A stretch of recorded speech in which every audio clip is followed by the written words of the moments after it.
Welcome to another chapter of the Crown podcast. With the Crown podcast, what we intend to do is give you topics that can help you in your everyday life. And so we talk about things that every single person will go through in their life at some point.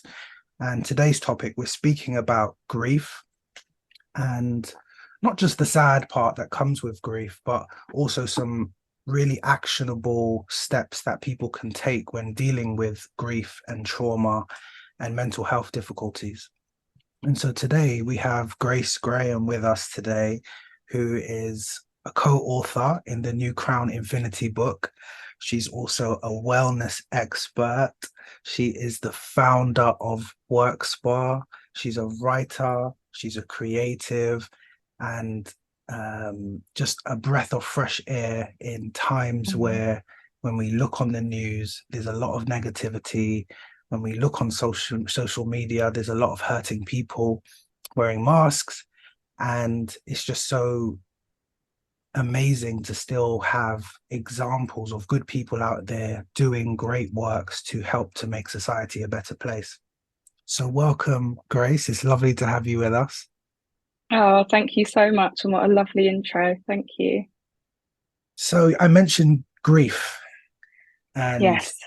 you've been quite public with your own story of grief. And, you know, as I have, we've both experienced quite major losses within our lives at Yes. quite young ages also.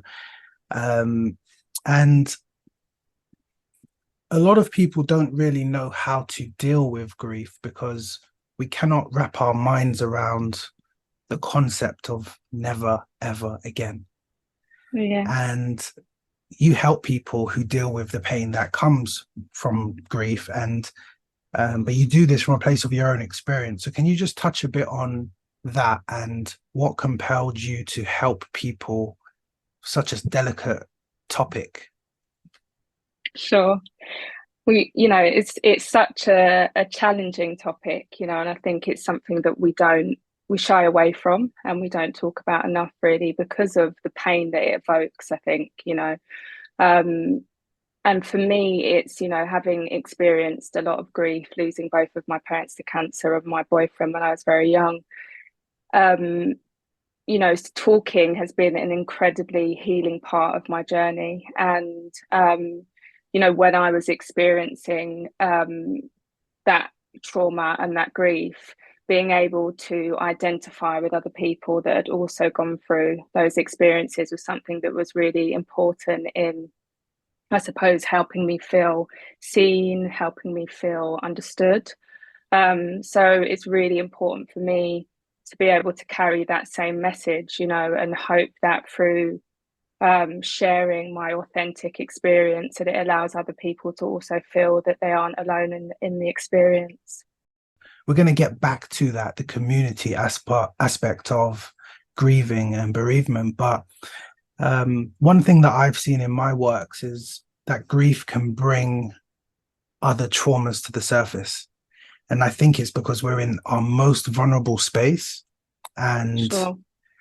now there's an unpacking that maybe you weren't ready for, but you have to start to address it instantly because there's no preparation for loss.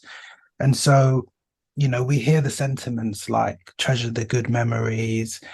And while for some people these can be good things, for others, it can be quite a painful experience remembering. So what do Yes, you for think sure. makes grief and mourning in general such a painful experience?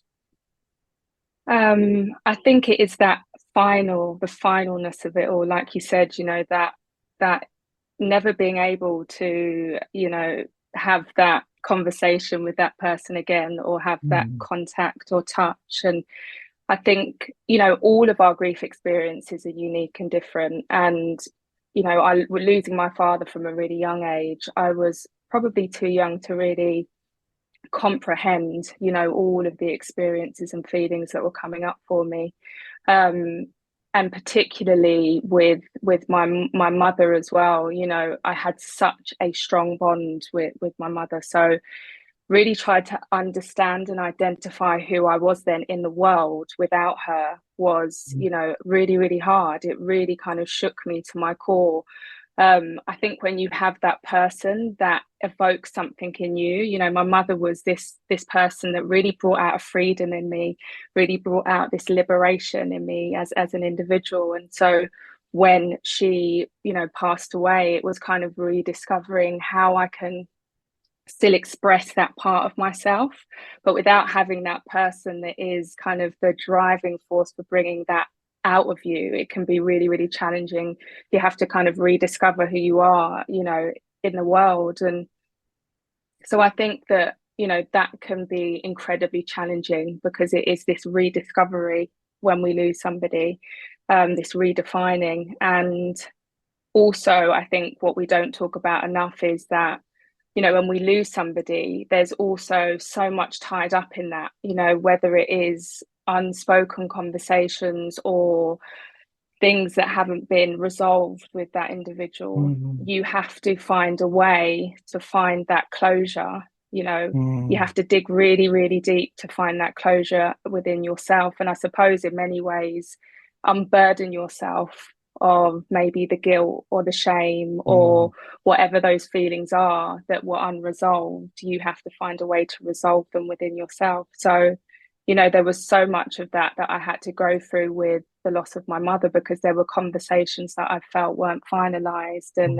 and things that I really wish that I could have said. And, I'm sure so many people feel that way. And so I really had to find the space to be kind of compassionate and more loving to myself when there were moments where I felt sad and I felt frustrated that if only I'd sat with her a little bit longer, or if only I'd mm, just listened when she said this thing to me. So, that in itself is a challenge because you're having to fight against yourself in many ways to then come mm, to a place of stillness and balance where you can say it's okay. Everything that we experienced was meant to be that way. And so there's an acceptance there, which acceptance, while it's an incredibly powerful thing, I think it's a really painful thing as well when we get to that place of acceptance. So it's that duality, isn't it, between the kind of the joy, the pain, all of it mixed up together and understanding that all of that in itself is just okay. As you were speaking, it reminded me of a quote that is in one of the earlier Crown books where it says, sometimes the cure for the pain is in the pain. And, Yes, as humans, we try to stay away from painful things. exactly. But from what I've learned within my own grieving process is that it's in confronting it and feeling it and allowing it to be, as painful as that is, it renews your essence. It renews that vision of, okay, Exactly. I can reframe what this means to me. Because in many cases, it's not a positive experience when someone passes away. So Exactly. when someone says treasure the good memories, it's hard to think before how it ended. Um, Exactly. and then Exactly. there's also the everyday mourning, the missing of the person, or as you mentioned, unfinished conversations or questions that you may have, simple things like, I don't even know what his favorite color was. Simple things Yeah. that we may overlook Yeah. every Yeah. day in our lives. And so Exactly. there's also I think when you have a relationship with someone like a parent or a spouse or a sibling or a friend, um, use the word duality. I think there's also that in relationships in where you journey together. And so when one person is now taken off that journey, it can also create a void within ourselves Exactly. where you say, hold Exactly. on, this person contributed to my life in these ways. And now I've lost that. Yeah. And Yeah. so grief doesn't always just happen at the loss of a loved one. I think sometimes, especially after grief, after losing someone, we can lose a part of ourselves, and then we have to go through the process of grieving the part of ourselves that we've lost, in addition Exactly. to the person. Exactly.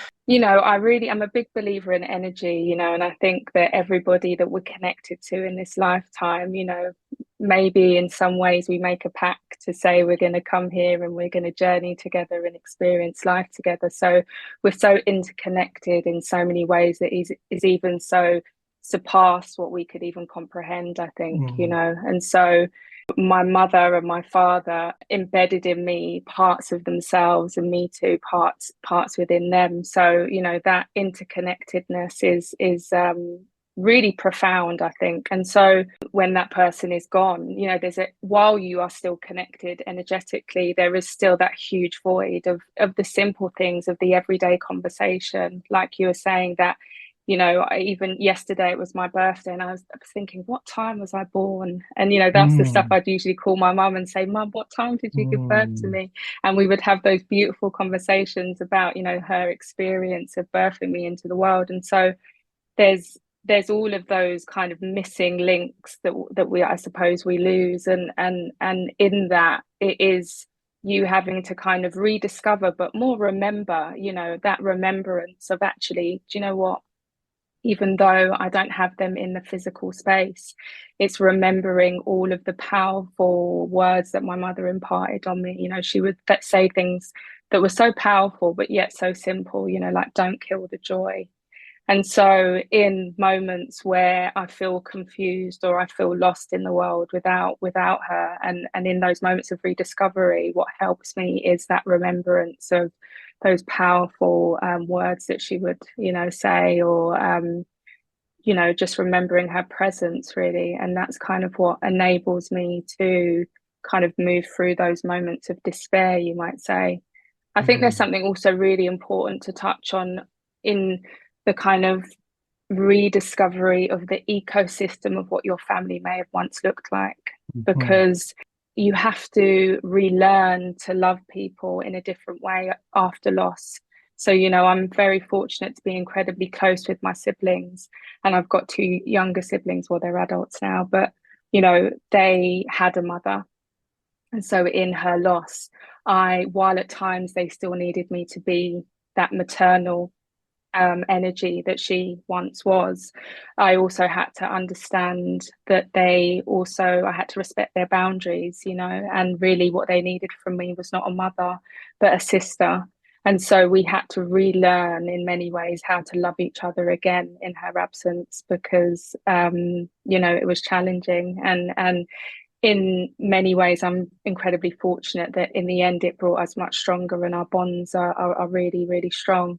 But there was a lot of ups and downs of me having to understand boundaries, having to relearn how to love them, and them how to love me. So there's so much to rediscover when we lose somebody, you know. mm, But in many ways, you know, there's kind of a power in that, because it affords us an opportunity to learn who we are at our core without that person, and understanding that we are more than all these relationships, or we are mm. more than all of these things that we have in our lives. And at the core, when we can really rediscover who we are and make that a continual journey throughout our lives, you know, the more rooted and grounded we can become as individuals in the world.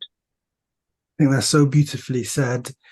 And it has me thinking about, and I'm fascinated by this, how different people deal with loss differently.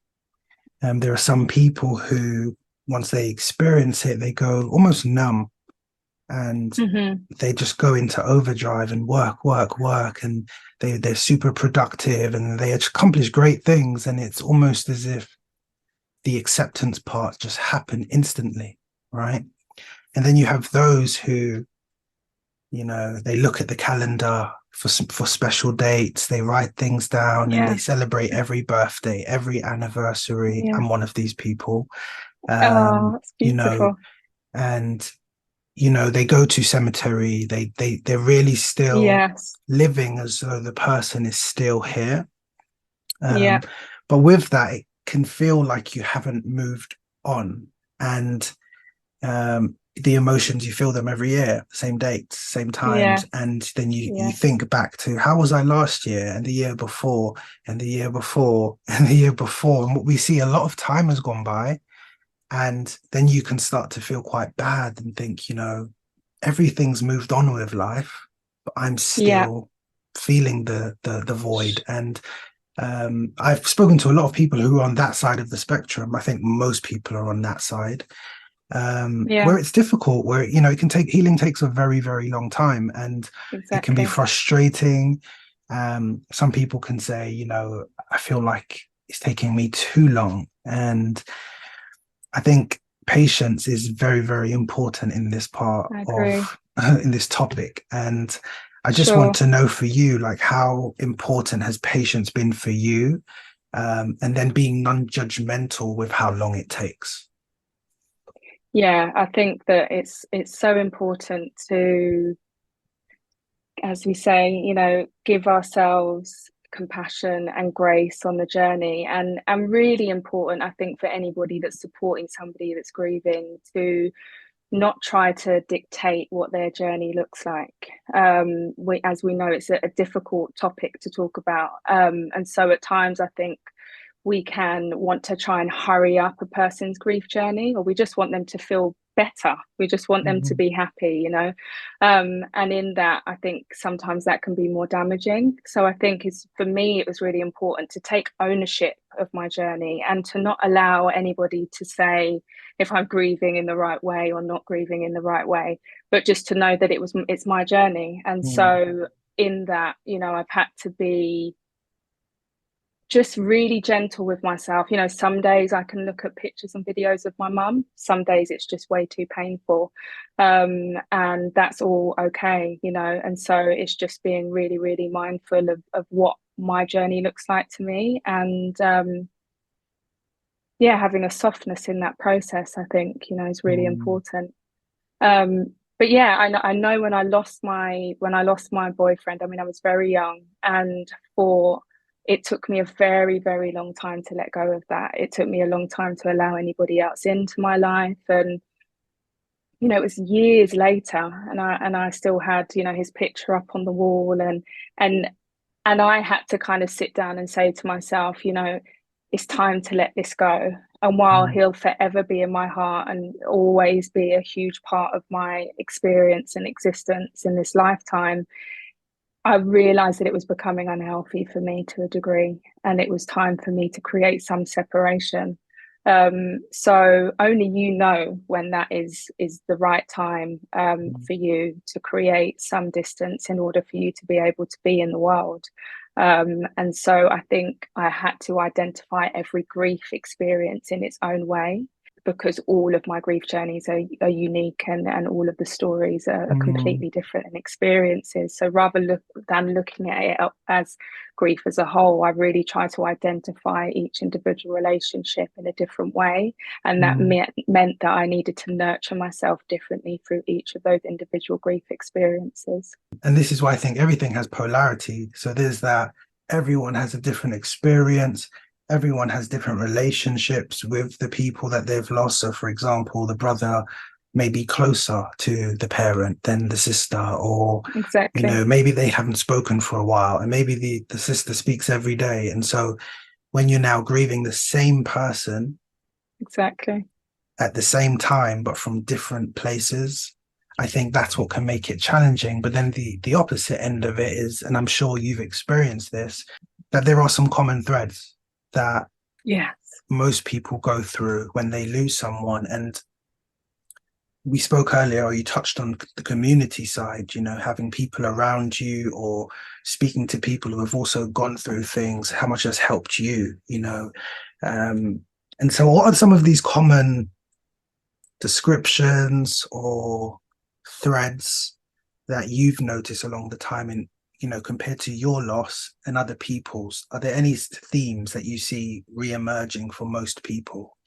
I think probably it's just that the deep sense, I know, for a lot of people, especially in the early stages of grief, of just feeling really alone. I felt at times quite abandoned, and not only by the person that left me, and of course, this is a part of life and it's a process in life, but I felt abandoned at times. I felt abandoned by the world, and I know that I've heard that from a lot of people that I've spoken to, this real deep sense of loneliness for quite a long time, really, is something that I think is very common among many people that I've spoken to that have experienced grief.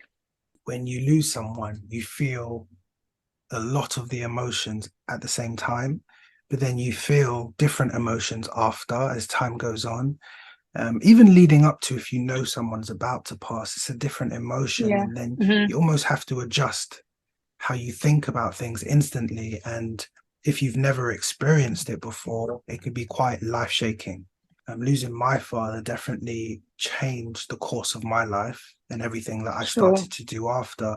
Do you feel that life navigates you through loss into or shows you signs of the direction that you're supposed to be going in?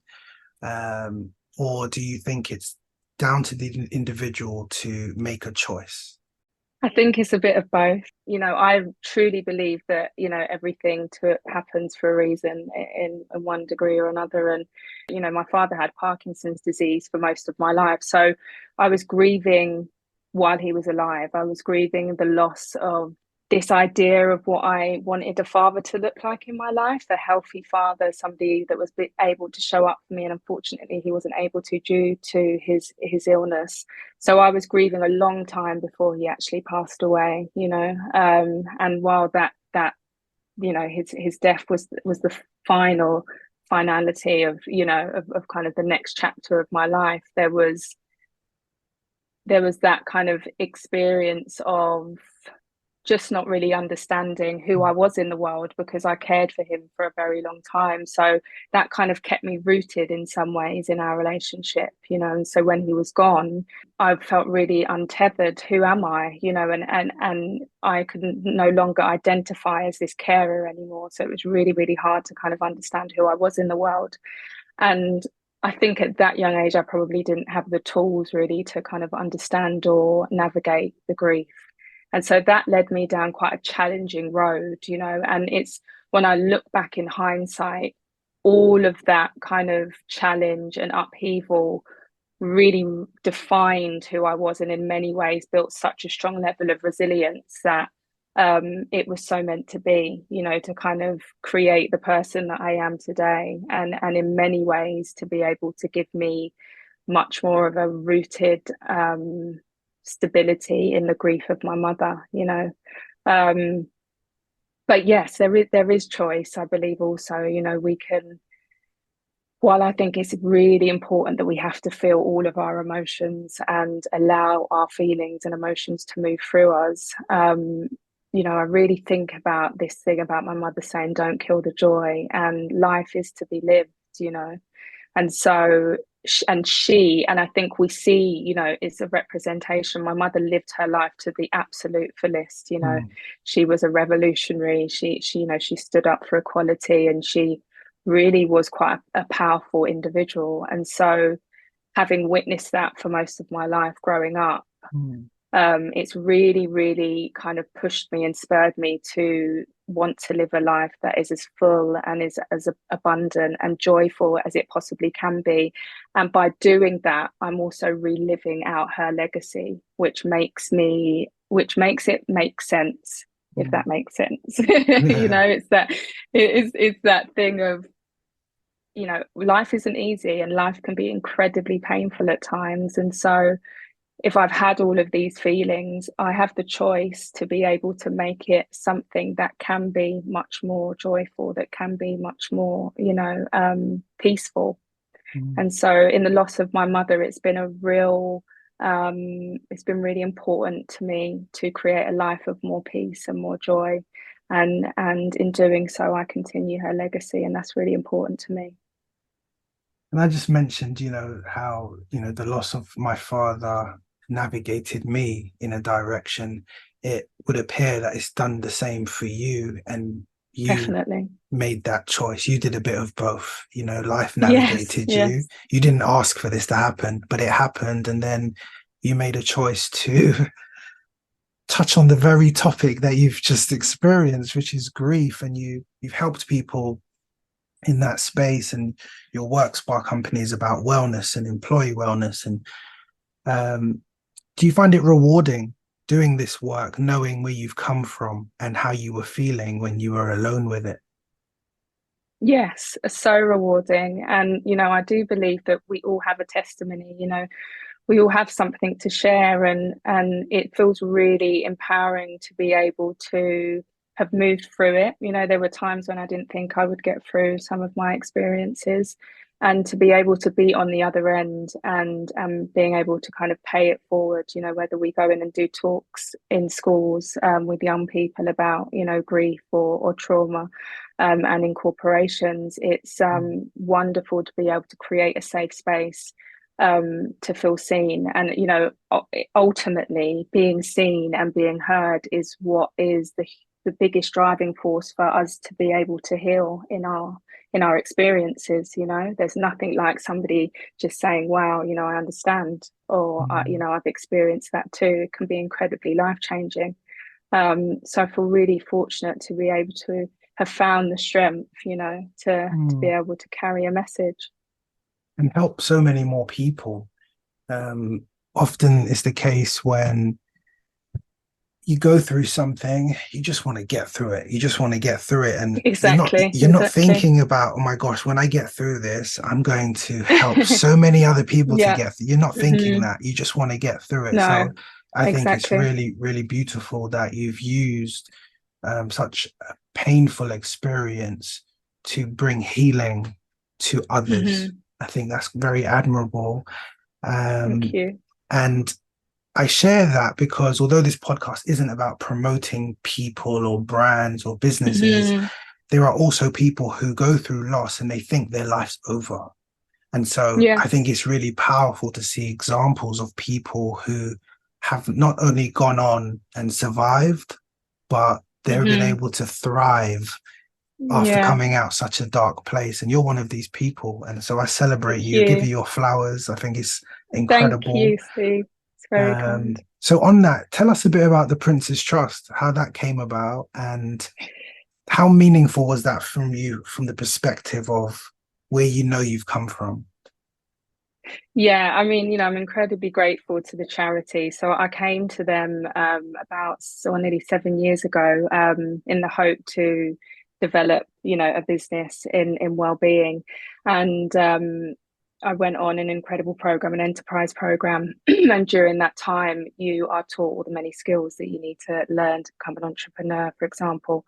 And so they supported me in growing my business, Workspa. And when I came to the Prince's Trust, though, I was really struggling. I was dealing with a lot of trauma. I was struggling with addiction. So there was a lot happening in my life, and I suppose my self-esteem was pretty low at that point in my life, and I couldn't really see a bright future for myself. And it was having that opportunity, like I keep saying, of having people look at you and see something in you before you're able to really see it in yourself, and having that nurturing kind of care, really, which really made me believe, eventually come to a place of belief that actually maybe it is possible that I can be something in the world, and I can make a difference in the world. So that process was, very, very powerful, very powerful. And yeah, and with all of their amazing support, it really took me on an incredible journey of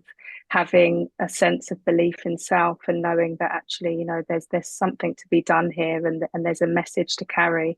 Mm. And so, in that, I was able to kind of develop this business to be able to support organizations in basically bringing awareness to topics like, mental health and grief, and just really understanding how institutions can create more psychologically safe environments so that we can show up as our whole selves, regardless of our race, our age, our gender, or our class. That we can Mm. come to a space and know that we are accepted, and know that we are valued, as a whole. And most importantly, you won the award. I You did, won the yes. award. So Yes, I was. congratulations. Thank you very much. Thank you very much. Yeah, and my mother was there. It Oh, was wow. and that was, shortly after that she passed away. So that was such an incredible moment for her to see her daughter, who had, really, really fought hard to overcome much adversity, and then to be awarded by King Charles. Yeah, she was there screaming away in the audience, which was, just having her there was something so meaningful, and I can, hold that memory really dear to my heart. So yeah, really grateful for That's that so opportunity. powerful. That's so powerful. So the word that comes to mind to me is hope. Yeah. And I mentioned the word reframing. I know for me, I dedicated every book to my father, or it was in loving Mm-hmm. memory of my father, and my daughter. And Yeah. so my last memory is each book I do that's it's attached Wonderful. to them. And so it's not Mm-hmm. necessarily the pain of the loss in that moment. And so Sure. I know for you, and it's quite like you said earlier, it's a bit of both choice and life navigating you. How we connected was through my book, and you write the character Hummingbird, and the hummingbird is very, very symbolic for you. So can you touch a bit on that? Yeah, sure. So the hummingbird, Dr. Bird, we call in Jamaica, is the national bird of Jamaica. So when my partner at the time passed away, he said that he wanted to get a tattoo of a hummingbird. And after he passed away, me and his sisters all went together and got, this beautiful hummingbird tattooed on us as a representation of him. Um, and my father was Rastafarian, and same like my partner, they were really proud of their heritage. And so the symbolism of the hummingbird is something that really represents their kind of love for their culture.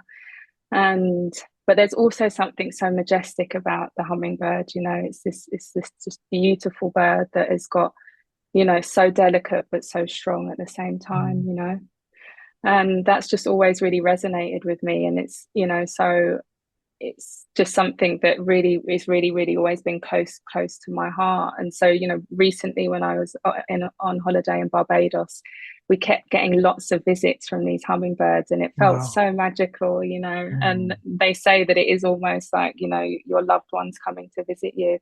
And in that there was so much joy, watching them fly and just being so in awe of that moment of these mm, birds surrounding us was, like you said, it really brought some kind of comfort, really, mm, some comfort, and it made me feel like they were close by, and that they were here with me. So I think it's really beautiful when we can have, symbols or things that represent our loved ones, mm, almost as an anchor to bring us back to a place of kind of presence, and a place of maybe acceptance, but also, the joy of them and the joy of the experience of them, rather than, being in the pain all the time. mm.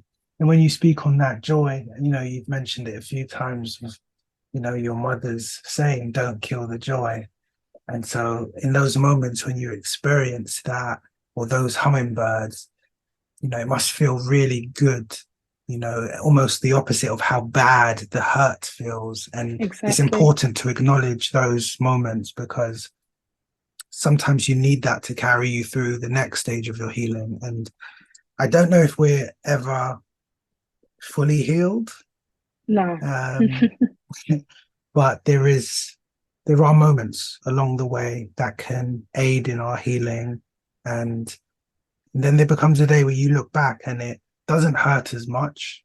It's still Yes, sad, of course. um, but you've had so many of those hummingbird moments that now the memories seem more full on this side of it than that side of Exactly. it. And Yeah. and I think that's why it's so important along the way to show ourselves grace. And you've Yes. got to find those pockets of happy, and find those pockets of peace, and find those Yes. pockets of joy. But it's really not easy. And so there may be someone right now who has just lost someone, or maybe they've been grieving for a very long time. Maybe they're Hmm. confused. Maybe they feel a sense of guilt, like you mentioned earlier, or they have a lot of unanswered questions. Hmm. What advice would you give to that person, or these people who may be just considering giving up on everything? Yeah, I think that, it's easy to say, be in the pain, sit in the pain, and that's not always the right thing to do. because, you know, that can feel really overwhelming and really, you know, just too consuming. So, you know, if you're in a place where you are kind of struggling to express how you feel, or if it's the first time that you've ever experienced grief, I would really consider, you know, finding a community of other people that have been through what you've been through. Mm, And there's so many amazing charities, you know, one in particular called Untangle Grief, and they do incredible work with supporting people that are going through the grief process. And they have wonderful communities. So, you know, finding a community, and even if you go to that group and you have nothing to say, you know, it's just being in that space and hearing other people's testimonies can be really healing within itself. Um, Again, it's just about being compassionate, you know. It's absolutely okay if there are days where you're unable to get out of bed, or if you need to, you know, openly tell those around you that I don't have the capacity to speak about my experience right now. And you need to, you know, go within yourself, or, you know, just find some solitude by yourself, then that's also okay. So mm, I think it's about not judging yourself, being gentle on yourself, and you know, surrounding yourself with those who understand your experience. I think, you know, I mean, I'm a huge advocate for massage and for the power of touch. And I think when we've lost somebody, you know, my mother in particular was a very affectionate person, and, you know, I always remember walking into her, whenever I opened the door, she'd say, "Give me a hug," you know. So that embrace and that touch was always incredibly healing. So when that was something that stopped in my life, you know, having, you know, nurturing touch was really an important part of my healing journey. So I think, you know, finding holistic ways to look after you is really, really important. And it's the small things, you know, when we're grieving, you know, sometimes just getting out of bed and brushing your teeth feels like the biggest thing in the world, you know. So I remember what my therapist saying to me, you know, when you get out of bed, just say to yourself, "Well done, I got up. mm, I managed to make a cup of tea." You know, it's the simple things really, that we need to, you know, we need to give ourselves recognition for when mm, we're able to do the small things. Is, you know, it's really, really important. And over time and gradually, you'll be able to, you know, feel like you can, you know, cope with doing more or experience more. But I think it's really about just being, you know, really, really gentle, and more than anything, when we're talking to kind of organizations, it's really about finding somebody in that organization that can champion the particular topic. So whether it's mental health or whether it's grief, finding somebody that is passionate and has a lived experience as a kind of port of call within that organization, that person knows that they can go to if they're having a moment in work where they need to go to somebody that is a safe space for them. You know, it's being really mm. mindful of creating those safe spaces within institutions, so that people have, you know, somewhere that they're able to go to in time of need. How important is it to find that grace along the journey of healing and through grief? So important, you know, and I think you said it so beautifully about finding those small pockets of happiness, of peace, and acceptance ultimately, you know. Um, and I think that we have to be incredibly proud of who we are, you know. We don't do that enough, you know.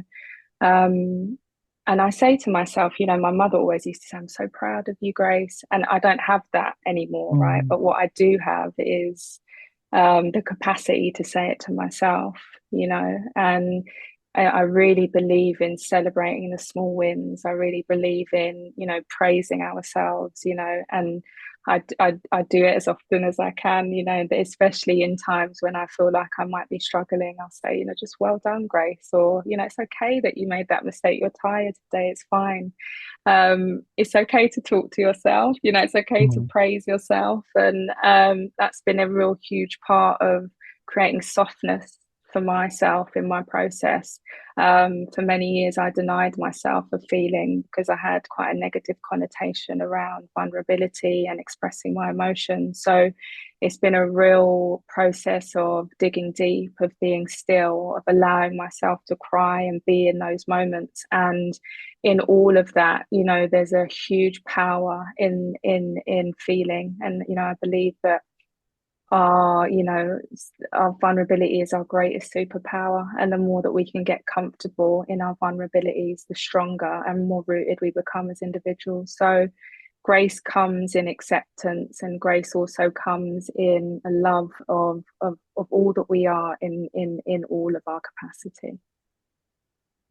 That's beautiful. I hope our listeners today have taken something, if it's just not one thing, several things away that they can use and utilize within their own healing journeys.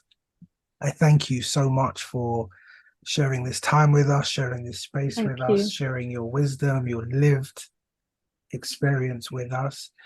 To anyone listening who wants to know more about Grace and the works that she's doing, the links will be in the descriptions. We thank you all for listening today. And until next time, stay blessed and I wish you better days. Thank you so much.